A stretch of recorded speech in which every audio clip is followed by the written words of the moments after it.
Hey everybody, this is Jim, and I want to show you the aftermath of the Ottawa County Derby. This is our Jeep Cherokee after being run, placed third yesterday. Did a great job. Alex did a great job of building it. He built the majority of it, and obviously we all pitched in. But the truck overall performed great, and the front half of the vehicle is in great condition.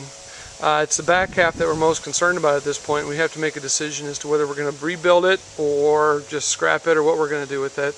I'm going to do my best to walk you around, but it is kind of windy. I'm standing in the behind the sort of protection of our tow vehicle here, so I'm going to walk you around to get a better look at it, but it might get a little breezy on the microphone, so hopefully you'll be able to hear me. Now, as you can see as I walk around, the front half of the vehicle looks great. The bumper is good, the radiator, it runs and starts, goes into gear, everything's good up here. This all looks fantastic. You get to the back end and you start to realize that there's a lot of damage going on, and effectively the wheelbase is shorter than it used to be. The rear axle has moved forward, and that's really obvious when you get around to the driver's side of the vehicle. We look at it from over here, and you can really see the damage. You can really see how it's crinkled and folded upward. And although the general structure of the vehicle is good, what's happened is the spring pack on the left-hand side, on the driver's side, has broken. And so let me sort of walk you through. There should be a pack here that holds these leaves together. If we look at the other side, you can see it right there, and it's a little sort of a clamp that goes around, and there's another one up here. And you look, that one in the front is holding, but it's effectively bent that spring up at about a 20-degree angle or so. This one back here is completely missing, and so because of that, the leaves have separated and have shortened the vehicle, especially because of that bent one up front. And so what happened was it spit out the drive shaft as a result, and the drive shaft should be occupying this space here. And you can see the yoke, hopefully on the transmission, should come down to the rear end, and it just completely broke apart.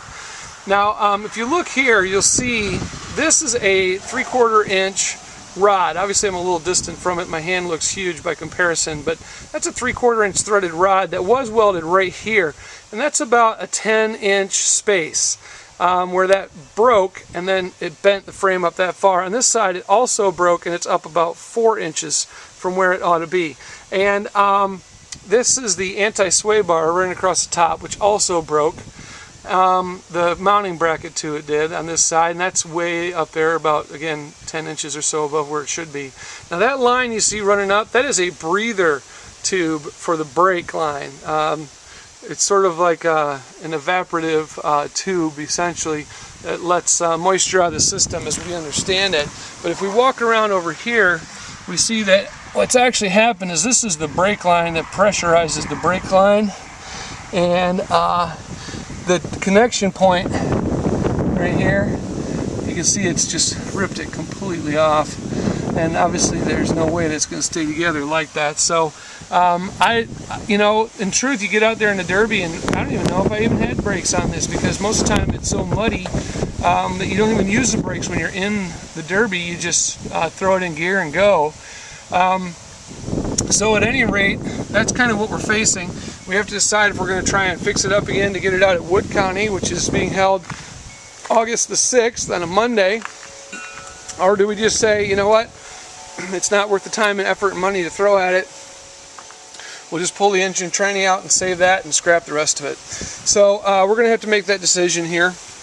You got to just look and see at the repairs that need done, what it's going to take to do that, what it's going to cost us, and whether or not it's worth the effort. So there you go. That is the fallout from the Ottawa County Fair Demo Derby. The rest of the vehicle, as I say, is intact. The back end obviously is up in the air, but the rest of it looks really good. And there you go. So hey, thanks so much for all your support. Hope you enjoy watching our videos, and we're definitely going to have more to come. You guys have a great one. Take care.